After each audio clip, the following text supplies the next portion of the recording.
ಇವತ್ತಿನಿಂದ 18ನೇ ಲೋಕಸಭೆಯ ಮೊದಲ ಅಧಿವೇಶನ ನಡೀತಾ ಇದೆ. ಬೆಳಿಗ್ಗೆ 11 ಗಂಟೆಗೆ ಮೋದಿ 3.0 ಸರ್ಕಾರದ ಮೊದಲ ಕಲಾಪ ಆರಂಭ ಆಗಲಿದೆ. ಇವತ್ತಿನಿಂದ ಜುಲೈ 3ರವರೆಗೆ ನಡೆಯುವಂತಹ ಅಧಿವೇಶನ ಇದು. ಅಧಿವೇಶನದ ಮೊದಲ ದಿನ ಪ್ರಮಾಣ ವಚನ ಸ್ವೀಕಾರ ಪರ್ವ ಆರಂಭ ಆಗುತ್ತೆ. ಪ್ರಧಾನಿ ಮೋದಿ, ಸ್ಪೀಕರ್ ಹಾಗೆ ಸಂಪುಟದ ಸದಸ್ಯರು ಪ್ರಮಾಣ ವಚನವನ್ನ ಸ್ವೀಕಾರ ಮಾಡಲಿದ್ದಾರೆ. ಹಂಗಾಮಿ ಸ್ಪೀಕರ್ ಆಗಿ ಭರ್ತೃಹರಿ ಮಹತಾಬ್ ಪದಗ್ರಹಣವನ್ನ ತೆಗೆದುಕೊಳ್ಳಲಿದ್ದಾರೆ. ಸ್ಪೀಕರ್ಗೆ ರಾಷ್ಟ್ರಪತಿ ಮುರ್ಮು ಅವರು ಪ್ರಮಾಣ ವಚನವನ್ನ ಬೋಧನೆ ಮಾಡಲಿದ್ದಾರೆ. ಲೋಕಸಭೆಯಲ್ಲಿ 10 ವರ್ಷಗಳ ಬಳಿಕ ಕಾಂಗ್ರೆಸ್ಗೆ ವಿಪಕ್ಷ ಸ್ಥಾನ ಸಿಕ್ಕಿದೆ.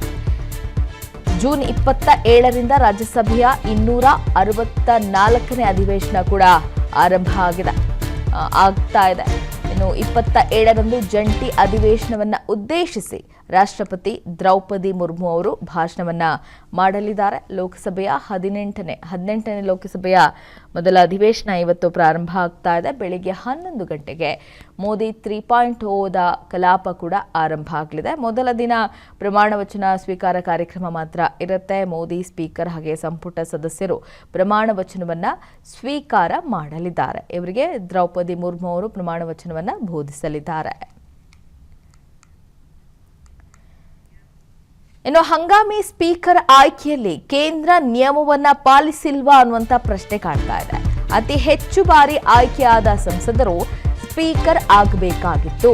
ಆದ್ರೆ 8 ಬಾರಿ ಗೆದ್ದಿರುವಂತಹ ಕಾಂಗ್ರೆಸ್ನ ಕೋಡಿಕುನ್ನಿಲ್ ಸುರೇಶ್ ಆಯ್ಕೆ ಆಗಿಲ್ಲ. ಇಲ್ಲಿ 7 ಬಾರಿ ಗೆದ್ದಿರುವಂತಹ ಬಿಜೆಪಿಯ ಮಹತಾಬ್ ಅವರೇ ಹಂಗಾಮಿ ಸ್ಪೀಕರ್ ಆಗಿ ಆಯ್ಕೆ ಆಗಿದ್ದಾರೆ.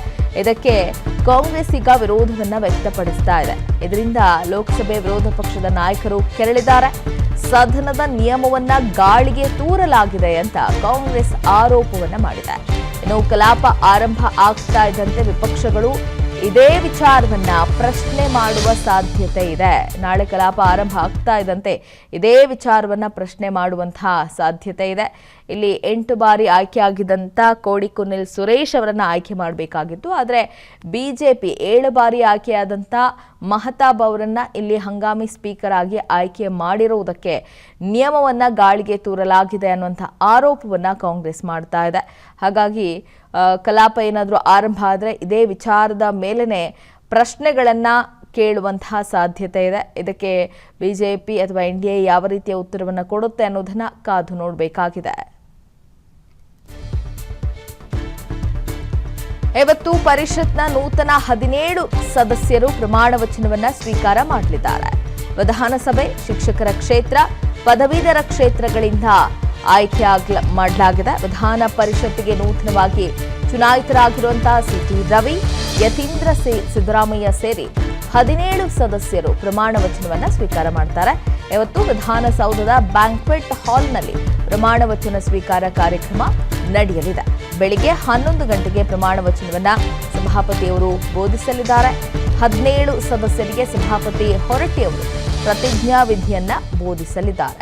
ಇವತ್ತು ಪರಿಷತ್ ನೂತನ 17 ಸದಸ್ಯರು ಕೂಡ ಪ್ರಮಾಣ ವಚನವನ್ನ ಸ್ವೀಕಾರ ಮಾಡಲಿದ್ದಾರೆ. ವಿಧಾನಸಭೆ ಹಾಗೆ ಶಿಕ್ಷಕರ ಕ್ಷೇತ್ರ, ಪದವೀಧರ ಕ್ಷೇತ್ರಗಳಿಂದ ಆಯ್ಕೆಯಾಗಿರೋರು ಇವತ್ತು ಪ್ರಮಾಣ ವಚನವನ್ನ ಸ್ವೀಕಾರ ಮಾಡಲಿದ್ದಾರೆ. ಇವರೆಲ್ಲರಿಗೂ ಕೂಡ ಸಭಾಪತಿ ಬಸವರಾಜ ಹೊರಟ್ಟಿ ಅವರು ಪ್ರತಿಜ್ಞಾ ವಿಧಿಯನ್ನ ಬೋಧಿಸಲಿದ್ದಾರೆ. ಒಂದ್ ಕಡೆ 18ನೇ ಲೋಕಸಭಾ ಅಧಿವೇಶನ ಕೂಡ ಆರಂಭ ಆಗ್ತಾ ಇದೆ. ಅಲ್ಲೂ ಕೂಡ ಪ್ರಮಾಣ ವಚನ ಪರ್ವ ಇವತ್ತು ನಡೆಯುತ್ತೆ. ಇತ್ತ ವಿಧಾನ ಪರಿಷತ್ತಿಗೆ ಚುನಾಯಿತರಾಗಿರುವಂತಹ 17 ಸದಸ್ಯರು ಕೂಡ ಪ್ರಮಾಣ ವಚನವನ್ನ ಸ್ವೀಕಾರ ಮಾಡಲಿದ್ದಾರೆ. ಸಿಟಿ ರವಿ, ಯತೀಂದ್ರ ಸಿದ್ದರಾಮಯ್ಯ ಸೇರಿದಂತೆ 17 ಸದಸ್ಯರು ಪ್ರಮಾಣ ವಚನವನ್ನ ಸ್ವೀಕಾರ ಮಾಡ್ತಾರೆ. ಈ 17 ಸದಸ್ಯರಿಗೂ ಕೂಡ ಸಭಾಪತಿ ಹೊರಟ್ಟಿ ಅವರು ಪ್ರತಿಜ್ಞಾ ವಿಧಿಯನ್ನ ಬೋಧಿಸಲಿದ್ದಾರೆ. ಬೆಳಿಗ್ಗೆ 11 ಗಂಟೆಗೆ ವಿಧಾನಸೌಧದ ಬ್ಯಾಂಕ್ವೆಟ್ ಹಾಲ್ನಲ್ಲಿ ಕಾರ್ಯಕ್ರಮ ನಡೆಯಲಿದೆ. ಅನುಕ್ಷಣದ ಸುದ್ದಿಗಳಿಗಾಗಿ ವಿಸ್ತಾರ ನ್ಯೂಸ್ ಯೂಟ್ಯೂಬ್ ಚಾನೆಲ್ ಸಬ್ಸ್ಕ್ರೈಬ್ ಮಾಡಿ. ಹೊಸ ಸುದ್ದಿಗಳ ನೋಟಿಫಿಕೇಶನ್ಗಾಗಿ ಬೆಲ್ ಐಕಾನ್ ಕ್ಲಿಕ್ ಮಾಡಿ. ಲೇಟೆಸ್ಟ್ ಅಪ್ಡೇಟ್ಸ್ಗಾಗಿ www.vistaranews.com ವೆಬ್ಸೈಟ್ಗೆ ವಿಸಿಟ್ ಮಾಡಿ. ಅಂಗೈಯಲ್ಲೇ ಜಗತ್ತಿನ ಸುದ್ದಿ ತಿಳಿಯಲು ವಿಸ್ತಾರ ನ್ಯೂಸ್ ಕನ್ನಡ ಆಪ್ ಡೌನ್ಲೋಡ್ ಮಾಡಿ.